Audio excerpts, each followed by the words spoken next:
হাতে মেখে রান্না করলাম খাসির মাংস, সঙ্গে চুই ঝাল আর রসুন দিয়ে। খুবই মজার হয়েছে। রেসিপিটা চলেন শেয়ার করি আপনাদের সাথে। আমি এখানে চুই ঝাল নিয়েছি, কেটে ধুয়ে ছোট ছোট পিস করে রেখেছি এবং একটি পাত্রে আমি পরিষ্কার করে ভালোভাবে ধুয়ে আমি খাসির মাংস নিয়েছি। এখানে 1.5 কেজি খাসির মাংস আছে। তারপর আমি পেঁয়াজগুলো এভাবে কুচি করে দিয়েছি। এবার দিলাম আদা রসুন বাটা, এবার দিয়েছি জিরা এলাচ দারুচিনি বাটা। এবার আমি দিয়ে দিলাম স্বাদ মতো লবণ আর দিয়ে দিলাম পরিমাণ মতো হলুদ।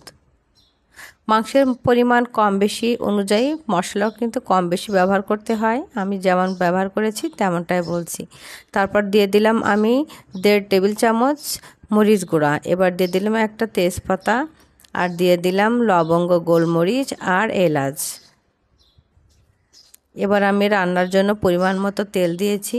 আমি এখানে সয়াবিন তেল ব্যবহার করেছি। আপনারা চাইলে সরিষার কিংবা অন্য তেলও ব্যবহার করতে পারেন। হাতে মেখে এভাবে রান্না করলে একরকম মজা হয়, আবার যদি আপনি মশলা ভেজে রান্না করেন তাহলেও কিন্তু অন্যরকম একটা মজা হয়। দুইটার স্বাদটা দুই রকম হয়। এবার আমি সমস্ত মশলাগুলো আমি মাংসের সাথে খুব ভালোভাবে মাখাবো, কোথাও যেন কম বেশি না হয়। সমস্ত মাংসে আমি খুব ভালোভাবে হাতের সাহায্যে মেখে নিব। এপিট ওপিট করে ভালোভাবে মাখাতে হবে। আমি কিন্তু মাখিয়ে রেখে দিয়েছিলাম, অন্তত 15 মিনিট মতো আমি রেখেছি। এবার হাতে আমি সামান্য পানি দিয়ে আমি আবার ভালো করে মেখে নিব। এই মাংস থেকে যে পানি বের হবে আর যে সামান্য পানিটা দিলাম, এতে কিন্তু আমাদের মাংসটা কষানো হয়ে যাবে। আর এক্সট্রা করে কিন্তু কোনো পানি ব্যবহার করা লাগবে না। যেহেতু আমি কিছুক্ষণ মাখিয়ে রাখবো, তাহলে আমার মাংসটা বেশ একটু নরম হয়ে যাবে। চুলাটা অন করে এবার আমি ঢেকে দিব। ফিরে এলাম 10 মিনিট পরে।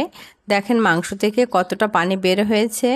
মাংসের একটা পানি, আবার যে সামান্য পানি দিয়েছিলাম তাতে কিন্তু আমার বেশ খানিকটা পানি বের হয়েছে। আমি একটু ভালোভাবে নিচ উপর করে নাড়াচাড়া করে দিব। এভাবে ঢাকবো আর নাড়াচাড়া করে দেবো মাঝে মাঝে। এতে কিন্তু আমাদের রান্না হয়ে যাবে, যেহেতু আর কোনো মশলার প্রয়োজন নেই দেওয়া। এবার আমি দিয়ে দিব এখানে সেই আগে থেকে কেটে পরিষ্কার করে ধুয়ে রাখা চুই ঝাল। চুই ঝাল দিলে কিন্তু মাংসের একটু অন্যরকম ফ্লেভার এবং স্বাদটা কিন্তু দ্বিগুণ বেড়ে যায়। আর আমি কিন্তু আগে 1.5 টেবিল চামচ মরিচ গুঁড়া দিয়েছিলাম, কারণ এখানে চুই ঝাল থেকে একটু ঝাল বের হবে। মাংসটা একটু ভালোভাবে কষে আসলে আমি এখানে দিয়েছি 1 চামচ গরম মশলা গুঁড়া। আমি এটা বাসায় তৈরি করেছি।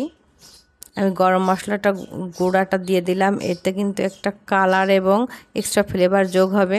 তারপর দিয়ে দিয়েছি এখানে 15-20টা মতো ছোট ছোট রসুন। দেশি যে রসুনটা, এগুলোই দিতে হবে। বড় রসুনগুলো দিলে কিন্তু ভালোভাবে সিদ্ধ হবে না, আর ওইগুলো কিন্তু খুব ভালো লাগে না খেতে। তাই চেষ্টা করবেন এই ছোট রসুনগুলো দেওয়ার জন্য। আমি কিন্তু এবার খুব ভালোভাবে মাংসটা কষিয়ে নিচ্ছি। যতক্ষণ পর্যন্ত মশলাটা মাংসের গায়ে না লেগে থাকবে আর পোড়া পোড়া না ভাব আসবে, আমি কিন্তু ততক্ষণ পর্যন্ত মাংসটা কষিয়ে নিয়েছি। এবার রান্নার জন্য আমি এখানে গরম পানি ব্যবহার করেছি। অবশ্যই গরম পানি দিবেন, তাহলে রান্নাটার কিন্তু এবং স্বাদেও কিন্তু খুব ভালো মাত্রায় থাকবে। গরম পানি দিয়ে আমি খুব ভালোভাবে নাড়াচাড়া করে নিব। ব্যাস, এবার কিন্তু ঝোল শুকানোর অপেক্ষা আমার প্রায় হয়ে গেছে। এই যে আমার ঝোল কমে এসেছে, আমি এ পর্যায়ে নামিয়ে নিব। আমি চুলা অফ করে দিয়েছি এবং চুলা অফ করে দেওয়ার পরে উপর থেকে ভাজা জিরার গুঁড়া দিয়ে দিচ্ছি। এতে কিন্তু মাংসের কালারটা অনেক দারুণ আসে আর কিন্তু ফ্লেভারটাও খুব মজার হয়। রেসিপিটা ভালো লাগলে অবশ্যই লাইক কমেন্ট শেয়ার করবেন।